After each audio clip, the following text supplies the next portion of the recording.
Hello Alchemist, welcome back to the Heal Feel Reveal series. Today is the final episode. This is lesson 19. Today we are going to be talking about how do you find your life purpose. And since it's a special occasion, it's the final episode, I thought I'd ding my singing bow here for you guys.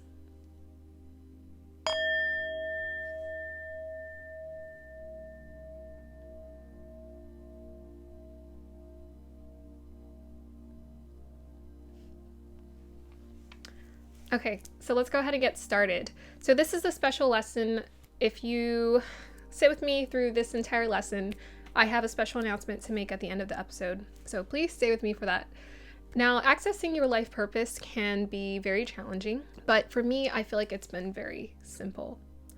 So today I have 7 tips I want to share with you guys in how you can figure out and how you can discover your life purpose. For the first tip, keep it simple. I think often we complicate what we're good at, and I think people also, they overcomplicate it and then they go around asking people, hey, can you tell me what I'm good at? No one can tell you what your life purpose is. That's a self-discovery experience for you. Whenever I like to think about me and how I access my life purpose, one of the books I like to reference is The Alchemist by Paulo Coelho. So in this book, the main character, Santiago, he discovers his treasure. He goes on a journey to seek abundance, treasure, and what he ends up finding out is that his treasure was always within him. It was always where he started to begin with, both metaphorically and literally. And so I always like to think about this book and reference this book when it comes to me trying to figure out what it is I'm trying to seek. What are the answers I'm trying to seek for myself in my life? So keep it simple. Another example I like to think about is actresses, celebrities, is they always have, and they always like to share that they had a simple dream. I want to sing. I want to be an actress. And then that dream expanded to other things. Maybe you end up creating your own brand. You end up writing books. You don't have to figure it all out at once. And why would you? It's supposed to be a magical, gradual experience. So whatever it is you're interested in doing, that's good enough. Just keep it as simple as one idea. For me, it was art. That was so obvious for me that I loved art. I was obsessed with it. And it was the path I wanted to pursue. So what did I end up doing? I ended up pursuing an arts degree. And in that uncovery, I found out I was good at a lot of other different things too. Whatever you're interested in, that one thing you're interested in will open the door to other things that you get to uncover. For our second tip, look at your childhood and look into your childhood.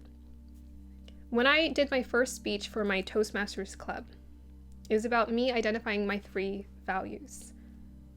Communication, connection, creativity. Those are the 3 things I'm absolutely interested in. So whenever I'm discovering, whenever I'm trying to see what am I making, what am I interested in doing here, as long as it involves either one of those 3 things, or if there's something that involves all of those 3 things, which is what these YouTube videos are for me, it's my thing. It's as simple as that. Look into your childhood. What were you interested in? What intrigued you? When I was about 5 years old, my grandfather, he would sketch. And I just remember thinking at 5 years old when I saw it, even though all of his work got destroyed from water damage and there was nothing to keep, I maintained in my memory he was sketching a plant.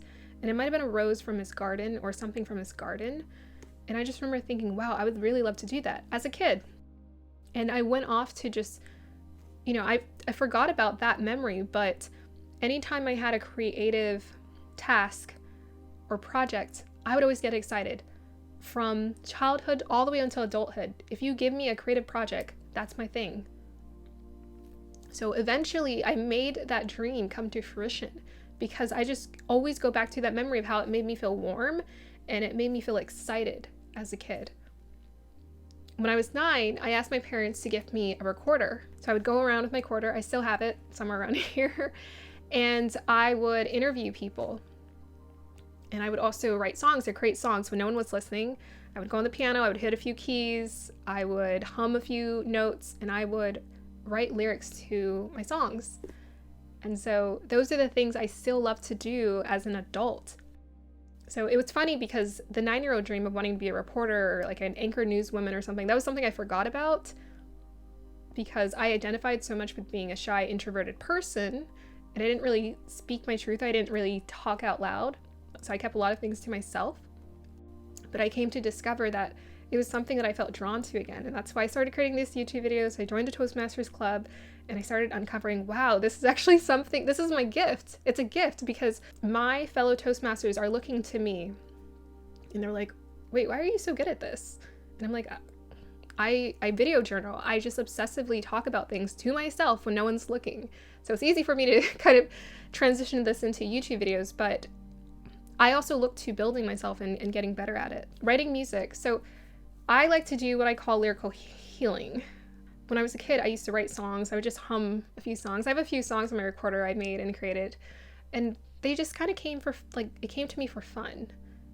In 2019, right before COVID hit, I started writing songs and creating songs for myself for lyrical healing because I was trying to process my emotions. I was trying to understand, you know, I was in this situation, I was doing this job, I wasn't enjoying it, and I wanted to create something else for myself. So I started writing songs, and I still do them today, and every time I do them, it's always to kind of process my emotions or to find a solution, and I always do.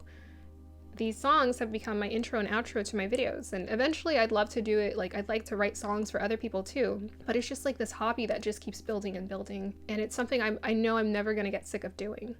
So whatever you're interested in as a child, as much as it might seem like a simplistic dream, it points directly to your gifts. Don't take that for granted. Whatever you're interested in as kids, that's what you're interested in. Tip number 3, whatever you're interested in, it should feel good. So I came up with a few statements that I wanted to share with you guys for how to identify this. These statements are natural affirmations. You don't have to force yourself to feel excited about it. You already do. In my previous, I think it was a Monday motivation video about the power of no, I said things in life should feel like a yes and a hell yes and a great and that's so fun, or I love this, or I'm so passionate about this. I'm really intrigued. I'm obsessed. I have so many ideas. I would love to try that. So these are some statements that come out of me all the time when I know if I want to figure out if I'm on the right path or not, I just listen to those statements. And I realize this is the way I'm talking about it. I think I'm on the right path. So now things aren't really confusing to me. I can decipher and distinguish really clearly what feels good and what doesn't feel good. Sometimes you're in the experimental phase and you're trying to see, okay, is this kind of feeling good? Usually it's pretty clear for me. And if anything, I want to offer you guys clarity in these videos. Clarity. How do we get to the point of what feels good? All right, so tip number 4, understand that you're here to uncover your gifts gradually. You want to figure out your life purpose. You want to figure out what you're good at, what you're here to do. But really, it's a gradual process. As a kid, I wasn't thinking, oh, I want to go around talking to people about spirituality. No, I didn't. That wasn't my thing. But I joke in my previous video, my previous lesson, that my dad would go around, or I would go around. My dad said I would go around being a social justice warrior in the house, telling people their rights. And I'm like, what? I don't even remember what he's talking about. Like, it's very vague for me, but it's what he associates me with. But that is my inner personality. Like, that is what I'm about. I want people to know what helps them to balance themselves out. I want people to know their truth. I want people to seek their truth. I want people to get tapped into their own truth, because it's easy to get lost in the desires of the world and not know, okay, what am I here for? What am I here to do? What feels good for me? For art or creativity, for me, it was a gradual process. You know, I started out with pencil and just like doodling and doing whatever art projects the teacher assigned me. And then it became me trying out different things. So, for example, my parents would always buy me cameras. And I wasn't interested in photography, but my parents always bought me cameras. So I would use the cameras to create photography. And then I ended up kind of just picking it up just for fun. And now here I am doing videography. I love editing videos. It's always an uncovering process. In my previous video, I talked about how I made manga characters and anime characters. Never done that before. Never was interested in doing it, but then I got into it as I was working on it. Your gifts or anything you're creative with, or creativity in general, is very fluid. So you will discover things you're good at along the way. You don't have to try to figure it out all at once. So it's an uncovering process, and it's such a special process because it gets really exciting when you're uncovering things slowly and you're starting to see, wow, I'm actually good at this. Like, I didn't ever think of myself as a singer. I still don't really think I can sing, but I'm not tone deaf. And I've gotten used to building my singing skills, even though I'm like a little auto-tune maybe, but I actually can sing certain things. Like if I want to hit a certain note and I hear it in my head and I hum it out loud and then I start to sing it, I can hit it. So I'm like, I didn't know I could do that until I just started doing it. So you don't know what you're good at until you start to develop something that you're interested in further along. You know, I didn't come out the womb just like being great at art, even though it was pretty clear that there was something there. I obsessed over it, practicing, mastering, developing it, because I wanted to do that. I drew for a while when I was in high school, and I think it was 15 in my junior year of high school. I was introduced to all of these materials for the art class. So you have access. I took AP Studio Art and I had access to all of these art materials. And I was like, oh, I'm gonna go ham. I'm gonna take advantage of this. And so I started painting, and I started realizing, wow, I'm actually good at painting, and I actually like it more than drawing because, you know, drawing takes time to develop, but I love both now. Absolutely. I love drawing and I love painting. And now I'm making YouTube videos and I love doing that. Whenever I create my thumbnails or I create my intros, my outros, it's just fun. I'm like, it's a skill I'm developing right now, and I never get sick of learning or trying out things. And it is my belief, whatever I keep doing, I get better at. So I get better at everything. I get to get better as an artist. I get to get better as a video editor, because partially like it's like the perfectionist in me, but partially like I just love like bringing it to the next level. You need to give yourself the patience to develop your skills and see what you're actually good at and develop them and see how they build and master it and see what level you want to take it to. Sometimes things are very fluid in the sense that I was feeling maybe a less detached. I was feeling detached from wanting to create or draw, and I wanted to invest more of my time and interest in the videos and in communications and creative communication. That was what I wanted to invest my time in. But this is what I'm enjoying. But it's feeding into both, I realize. I actually like to do all of them at once. But I'm more obsessed with creating these videos right now, so that's my passion. What's so interesting also is that when you're really doing something that you really enjoy and you're really loving, you don't need the motivation to do it. So I know people are always, like I do those Monday motivational videos, and people are always looking for motivation. I understand, I was looking for motivation, but often you don't need motivation for things you actually like to do. If you feel like you need to be motivated at work, you might want to question, is this the right path or is this the right approach? You might need to change your path or your approach to how you do it. And don't panic.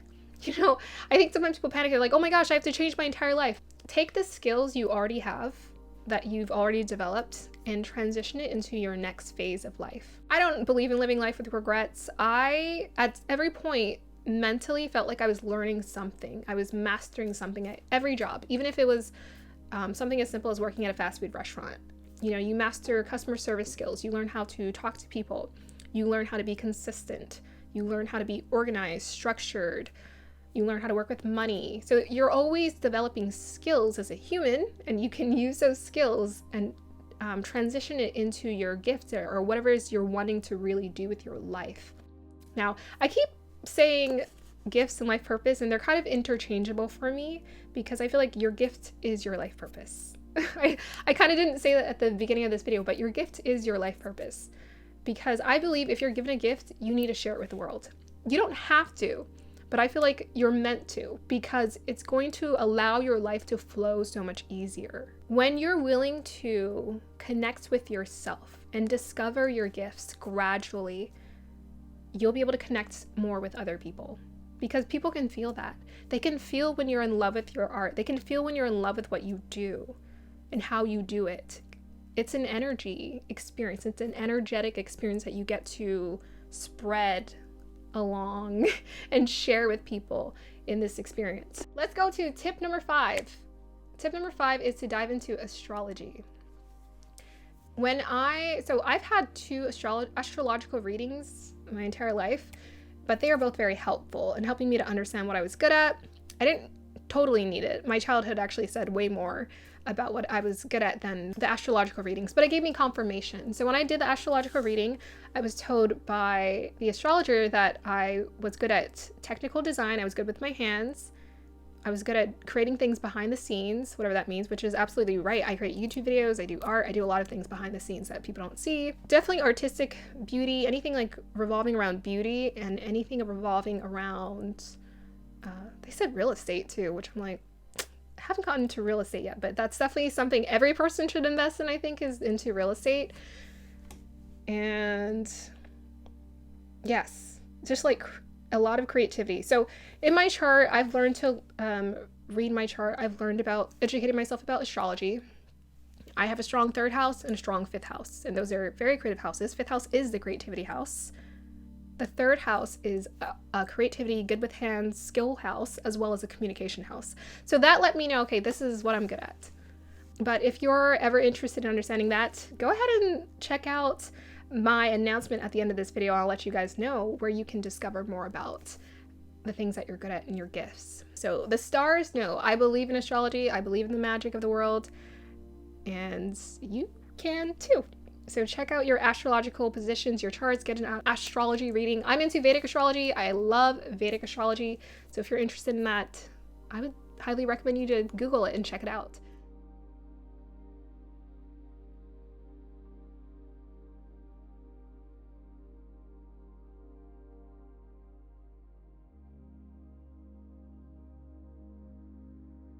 My last tip is to put it out there. Put it out there. Whatever you're doing, you're creating, put it out there, even if it's in its infancy phase. Now, if you're inventing something and maybe it takes some secrecy to develop it, then do that. But just at least have someone look at it, or your wife, your family, just share it with someone. Share that discovery, that process with someone, and share in that experience of like, wow, I actually made something.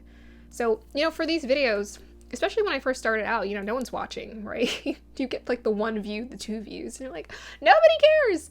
But, in my process of putting things out there and sharing them with people, it's given me courage to just keep going and to keep going. I started out my Toastmasters speaking to 8 people, 10 people, then it grows to 30. Now you're speaking to 50 and 60. Okay. It's a growing, gradual process. So put it out there, and that alone will give you the courage to believe in yourself, even if no one is interested in it. The other side to it is people might be interested in it. Someone might connect to it and give you an opportunity to expand with it. But just never stop sharing your art. Never stop sharing your creations with the world. Because unless we see it, unless you have an audience, it's not really moving anywhere. You can enjoy your art for yourself, but what does that do? Share this really quick. I had a coaching session with one of my fellow coaching classmates, and I was talking to her about, I just love creating art, and I'm totally fine with just creating it and just being in a space, in a room full of my art, and that feels magical to me. But she's like, does it really? And I was like, maybe I need to share it with people. Maybe I need to share these things with people, I guess. So we're here to connect. That's one of the things I had to learn, especially through the coaching program. I had to learn connection is so important. It's so important. So if you don't put your art out there, or what you're doing, or you're creating or making, or your skills, or share with someone that you're good at this or that, or you put it on your resume and let people know what you're good at, no one's gonna know. We're often a lot harder on ourselves than we need to be. We need to put our stuff out there. Okay. So that is the end of this lesson. I hope that helps you guys to uncover your life purpose. Your life purpose is your gifts. You feel like you're not gifted? That's a lie. Everyone's gifted, because whatever you're interested in is your gift. And sometimes people don't appreciate the simplicity of what you're good at. Like, it's not complicated. I literally had the same dreams as a kid. To some degree, yes, I wanted to be in the spotlight or be seen. But I always loved beauty, dress, makeup, play, creating things with my hands, and communication. It was as simple as that. Like, I want to talk, I want to make things, I want to make pretty things, I want to make beautiful things. And it just develops. You know, I have a much more esoteric, spiritual perspective of a lot of things now versus, oh, this is a pretty thing. Creating a pretty dress, or, you know, fashion and drawing dresses and drawing women. It's developed into so much more. So whatever you're good at is more than enough for the world to see. Okay, so let's go ahead and make the final announcement. So this is the end of this series, but this is also the end of all the other series on this channel, other than the Married at First Sight review. So you guys are my Married at First Sight fans. I want to honor this platform and you as fans by just doing the Married at First Sight reviews on here. I will not be doing any other videos or any other content because I feel so pulled towards being my full, authentic, weird self. And that's what I'm going to do on my next YouTube channel. You are more than welcome to subscribe. I'm going to go ahead and link down my new YouTube channel. I'll probably link it up here too, in the link. And just please go ahead and check it out if you're interested in that. It'll be a lot of the same content I create here, but I'm going to be totally unapologetic about the spiritual aspect of it. I've been into astrology. I'm officially ready to be my full, authentic, weird self, unapologetically. And I want to honor this channel by just keeping it to the Married at First Sight reviews. But I'm feeling so called to just do what I absolutely have been wanting to do for the longest time. It's so crazy. Literally been wanting to do this for like years, like well over 5 years. And it's taken me a while to have the courage to do it. Now I'm just like, start from scratch? Sure, why not? But if you guys are interested in following that channel, please feel free to do so. I believe the announcement of the channel, let's go ahead and do a celebratory ding. So I believe the name of the channel is going to be called Beautiful Awakening with Shantia. So that clues you in already what this channel is going to be focused around. A lot of the same content, a lot of the same approach, but just even more expansive and open-minded. Yes, so thank you guys so much. This is just a really awesome, positive time in my life. I'm really happy with the way things are going and moving and growing, and I'm just so happy that you guys have stuck with me and watched these videos. This content is just so rich. Like, it's transforming my life. It's transforming my life. When I set out to create this content, to create this series, I'm like, I'm gonna create a masterclass series where I put all of this content in so that people can align their inner work and outer work. And now I'm actually doing it. You know, my inner work is very powerful, strong. I've never felt more at peace, more content, more satisfied, more centered in my life, and excited and enthusiastic, as well as actually accomplishing goals out here in the real world, like actually changing and transforming my life, manifesting, attracting abundance, opportunities, and really good, kind people who are just helping me out. So I really want that for you guys, is like, do that. And my channel is going to focus more on that. Like, I just want to give more to people. I want to offer more to like help you transform your life and change your life. And I want to be a part of that experience with you. So if you want to be a part of that content, please check it out. Thank you guys for that announcement. I'm going to start making another video where I make an official announcement for this channel. And best believe I will be back for the Married at First Sight reviews. I hope you have a wonderful day or evening. Bye.